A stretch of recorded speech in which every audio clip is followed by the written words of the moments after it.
le 1er mai 1990. Quand la police reçoit un appel, un homme vient d'être retrouvé mort dans un appartement de la résidence de Meadows. La victime est allongée sur le sol du salon. Il a été tué d'une balle derrière l'oreille. Rien ne semble avoir été volé, mais la scène est mise en scène pour ressembler à un cambriolage qui aurait mal tourné. La victime s'appelle Greg Smart, 24 ans, employé dans une société d'assurance. Un jeune homme sans histoire, marié depuis moins d'1 an. Sa femme, Pamela, arrive peu après les secours. Elle pousse un cri strident en découvrant la scène. Elle est effondrée, hystérique, le choc. Mais quelque chose dérange les policiers. Un détail, infime, mais qui revient comme une litanie dans les récits d'enquête. Les larmes sont là, mais elles ne coulent pas.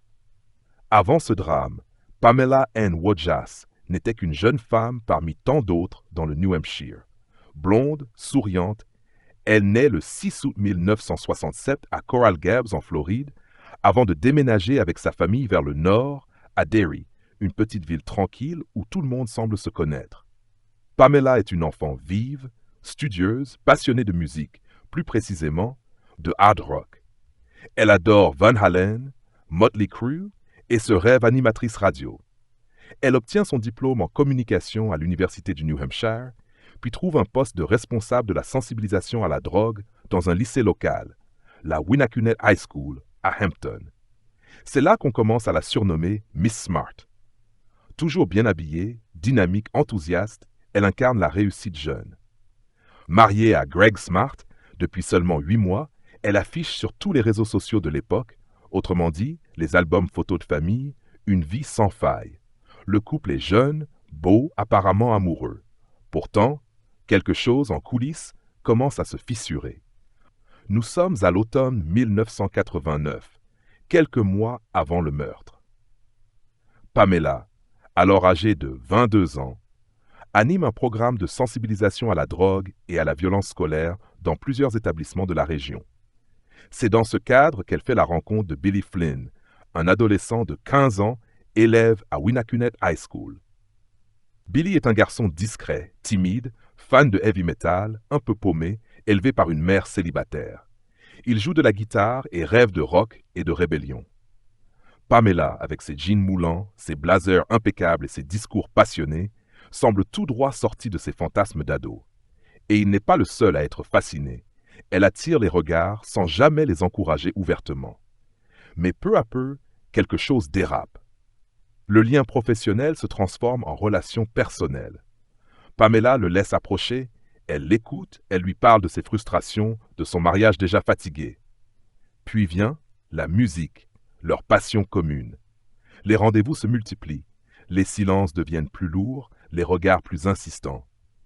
Une nuit, alors qu'ils regardent un film dans le salon des Smart pendant que Greg est en voyage, tout bascule.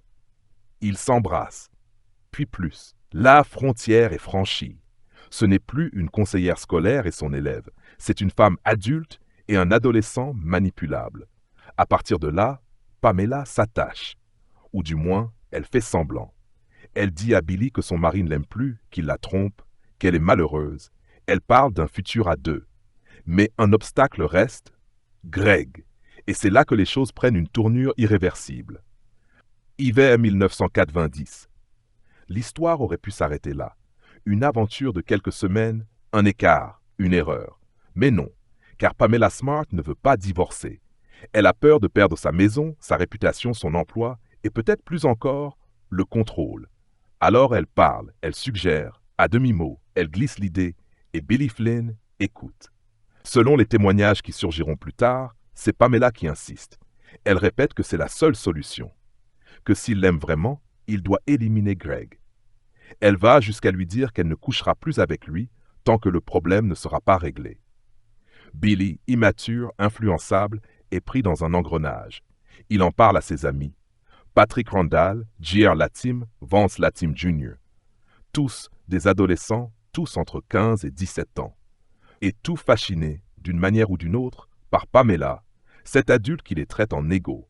Il vole une arme au père de Vance, un revolver calibre 38.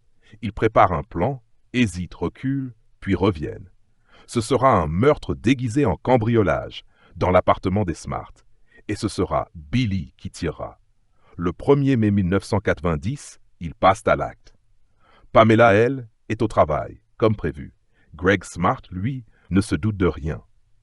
Le 1er mai 1990, en fin de journée, Greg Smart rentre chez lui. Il pousse la porte de leur appartement à Derry. Il ne se doute de rien.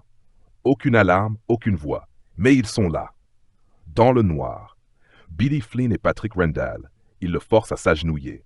Greg panique, supplie, crie. Billy ferme les yeux. Patrick crie « Fais-le !»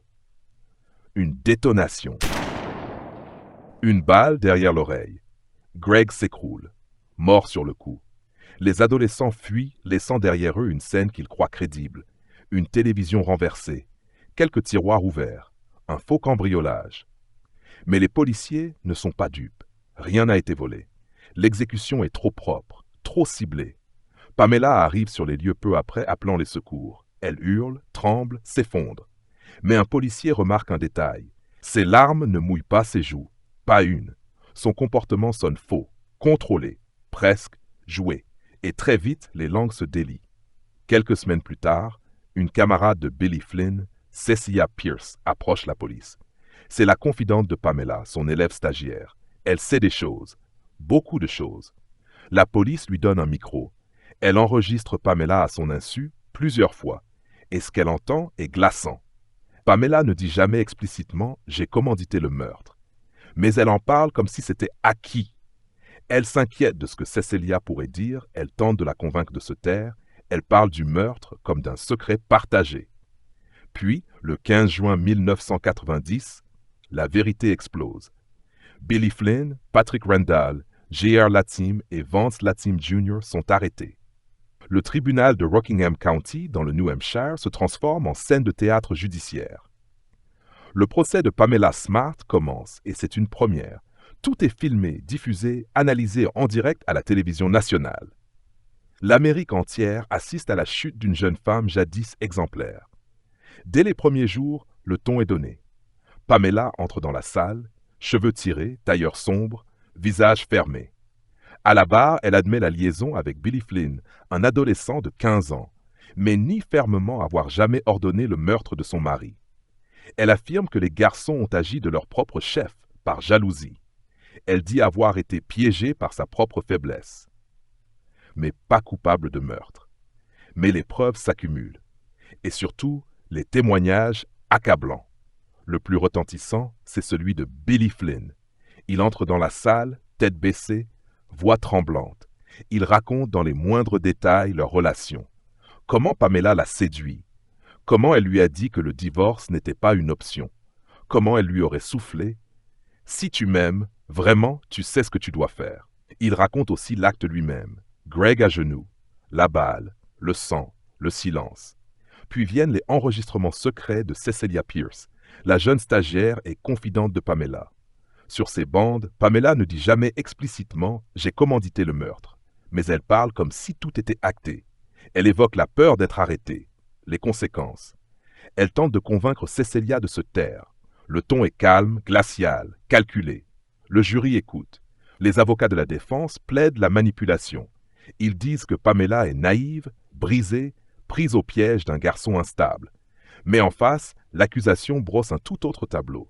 Celui d'une femme maîtresse de ses choix, manipulatrice, déterminée à tuer pour garder le contrôle de sa vie. Et bientôt, le moment du verdict approche. Après 15 jours de procès et 13 heures de délibération, le jury revient dans la salle d'audience. Pamela Smart, alors âgée de 23 ans, reste droite, impassible. Autour d'elle, les flashs des photographes crépitent. Le verdict est clair. Sans appel. Coupable. Complicité de meurtre au premier degré, conspiration criminelle. Manipulation de mineurs pour commettre un homicide. Elle est condamnée à la prison à vie, sans possibilité de libération conditionnelle. Elle passe les portes du centre correctionnel pour femmes de Bedford Hills à New York. Elle ne ressortira jamais. Quant à Billy Flynn, Patrick Randall, J.R. Latim et Vance Latim Jr., leur statut de mineur leur permet de négocier des peines allégées. Billy Flynn est condamné à 40 ans de prison, mais sera libéré en 2015, à l'âge de 41 ans. Patrick Randall, son complice direct, sort la même année. Pamela, elle, continue de clamer son innocence. Elle affirme que les garçons ont agi seuls, qu'elle n'a jamais commandité le meurtre. Son image devient clivante. Pour certains, c'est une prédatrice perverse. Pour d'autres, une femme piégée par la justice et les médias. 35 ans plus tard, le nom de Pamela Smart reste gravé dans la mémoire collective américaine.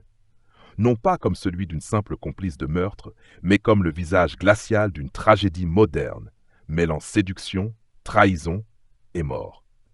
Depuis sa cellule du centre correctionnel de Bedford Hills, Pamela a accordé de rares interviews. Toujours le même discours.